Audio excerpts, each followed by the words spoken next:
Välkomna till Kungliga Vetenskapsakademin och den här presskonferensen då vi ska presentera Sveriges riksbankspris i ekonomisk vetenskap till Alfred Nobels minne för 2022. Welcome to the Royal Swedish Academy of Sciences and this press conference when we will announce this year's Sveriges riksbanks prize in economic sciences in memory of Alfred Nobel for 2022. We will keep to our tradition and begin the presentation in Swedish, and then we will take it in English. And you are, of course, welcome to ask questions in either of these languages afterwards. Jag heter Hans Ellegren och är ständig sekreterare här vid Kungliga Vetenskapsakademin. Till höger om mig sitter professor Tore Ellingsen. Han är ordförande i kommittén för Sveriges riksbankspris i ekonomisk vetenskap till Alfred Nobels minne. Och till vänster, professor John Hassler, ledamot i priskommittén och sakkunnig i ämnet. My name is Hans Ellegren. I'm Secretary General of the Royal Swedish Academy of Sciences. And to my right is Professor Tore Ellingsen. He's chair of the committee for the Sveriges Riksbanks Prize in Economic Sciences in memory of Alfred Nobel. And to my left, Professor John Hassler, member of the committee and expert in this field. Årets pris handlar om banker. This year's prize is about banks. Kungliga Vetenskapsakademin har idag beslutat att utdela Sveriges riksbankspris i ekonomisk vetenskap till Alfred Nobels minne för 2022 i lika delar till professor Ben Bernanke, the Brookings Institution, Washington DC, USA, till professor Douglas Diamond, University of Chicago, USA, och till professor Philip Dybvig, Washington University in St. Louis, USA. Det tilldelas priset för forskning om banker och finanskriser. The Royal Swedish Academy of Sciences has today decided to award Sveriges riksbanksprize in economic sciences in memory of Alfred Nobel for 2022 to Ben Bernanke, the Brookings Institution, Washington DC, USA, Douglas Diamond, Washington University in the University of Chicago, USA, and Philip Dybvig at Washington University in St. Louis, USA. They obtained the prize for research on banks and financial crises. Professor Tore Ellingsen will now give us a short summary of the field. Please. We didn't know it at the time, but 15 years ago, much of the world stood at the brink of a devastating economic crisis. Most of us were unprepared for it. However, a few academic economists were both prepared and worried. They had studied the theory of bank runs. They believed the evidence in its favor, and they suspected that the possibility of runs was yet again becoming relevant. As events unfolded in 2008, 9 and 10, new evidence piled up in favor of the theory. In a nutshell, the theory says that banks can be tremendously useful, but they are only guaranteed to be stable if they are properly regulated. Thank you, Tore. I now leave the word to Professor Hassler, who will give a more detailed presentation of this year's prize. Please, John. Thank you. So banks are for basically all of us a part of daily life. Most of the time banks and the banking system works well, but sometimes part of it, or perhaps even the whole system fails. Banks go under, and a self-propelling downward spiral can start, leading to catastrophic consequences and even financial crisis. So financial crises are dramatic events. People run to the banks, bank runs appear.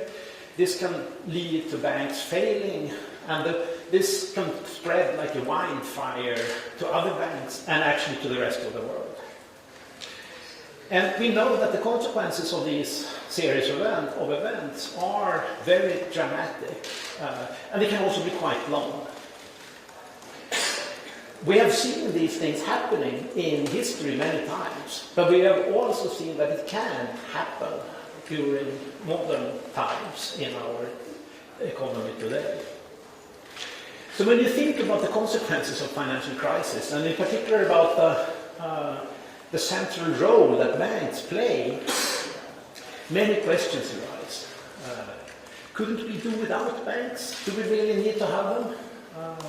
Is it the case that banks are inherently unstable, or is there some flaw in the construction of banks that could be fixed?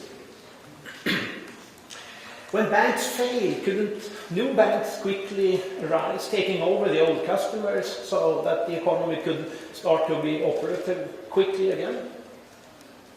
And we also hear that banks create money. Is that even legal? And when we think about the consequences of bank runs and bank failures, wouldn't it be possible to change the system, to introduce measures that make the system more stable so we don't see these dramatic events? Modern banking theory addresses and answers all these questions, and it rests on three fundamental contributions by the laureates this year. So let me now start to talk a little bit about the actual contribution that we recognize today.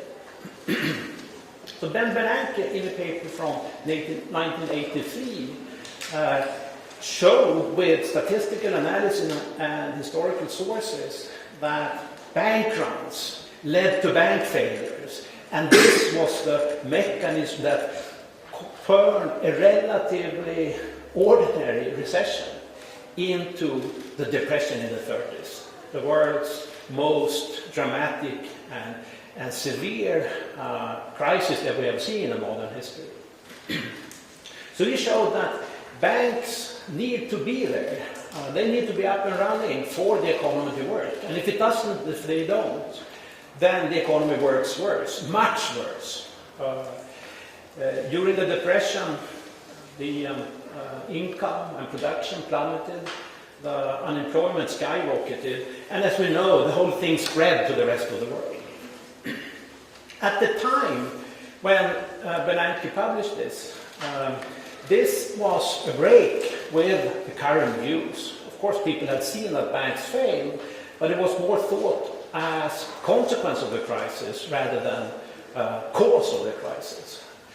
But now, the views of Bernanke have become the conventional wisdom and has received lots of solid empirical report during later times. Diamond Debwig, in a paper in 1983, showed that banks are perfectly constructed to make sure that savings are transferred to productive investments.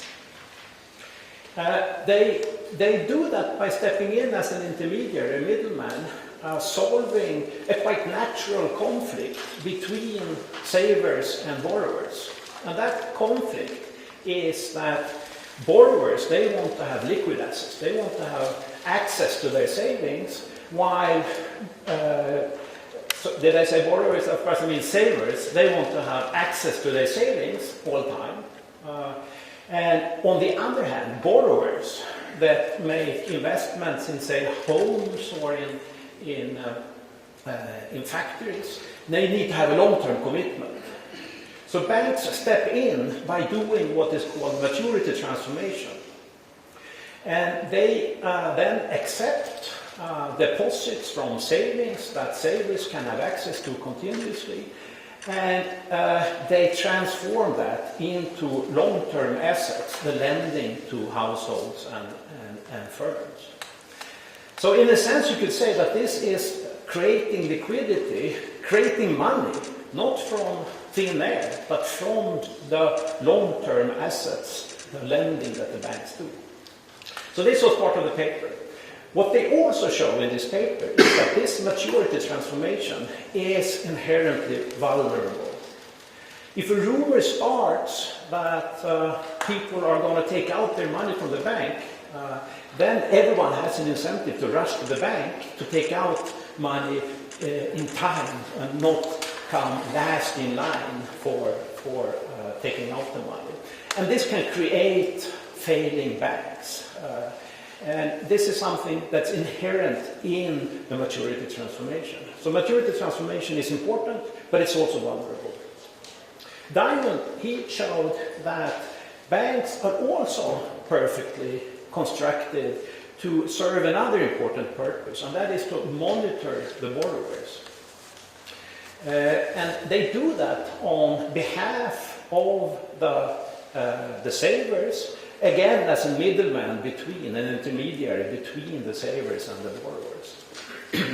So banks can do this in an efficient way, reducing the cost of credit and making it possible to finance more productive investments in society. The problem with this is that this monitoring requires knowledge about the borrowers. This is built up during the relation with the bank. And when the bank fails, this knowledge disappears and cannot easily be transferred to other banks. And that is why it's difficult for new banks to take over their own customers. And this is a reason for why banking crises tend to have very long-lasting consequences. So what's the importance of all this for society? Well, as I said, the laureates have provided the foundation for our modern understanding of why banks are needed, why they're vulnerable, and what to do about it. So in the laureates' work, it's shown that deposit insurance is a way of short-circuiting the dynamic behind bank runs. So with deposit insurance, there's no need to run to the bank, and bank runs don't really need to start. They also show that liquidity provision, lending of last resort from the central bank is a way of dealing with this. So the ideas that we today recognize have proven to be invaluable also in modern times. During, for example, the financial crisis, when the laureates' work turned out to be important to understand what was the cause of the crisis. And during that time, by the way, also one of the laureates, Ben Bernanke, was the head of the US Central Bank, the Federal Reserve. So the measures that were undertaken rests on the ideas that we recognize today.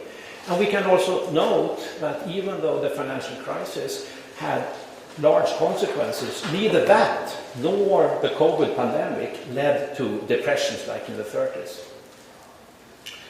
So society is changing, and financial markets too. New agents come up, new financial instruments come up all the time.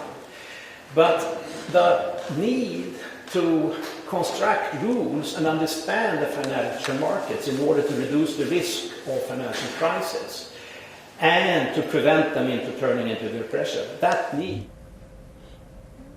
Александр Иванович Бастрыкин доложил о первых результатах расследования диверсии, совершенной на Крымском мосту. Данные криминалистической и других экспертиз, а также оперативная информация говорят о том, что взрыв, устроенный 8 октября, это террористический акт. Теракт, направленный на разрушение гражданской, критически важной инфраструктуры России. Очевидно,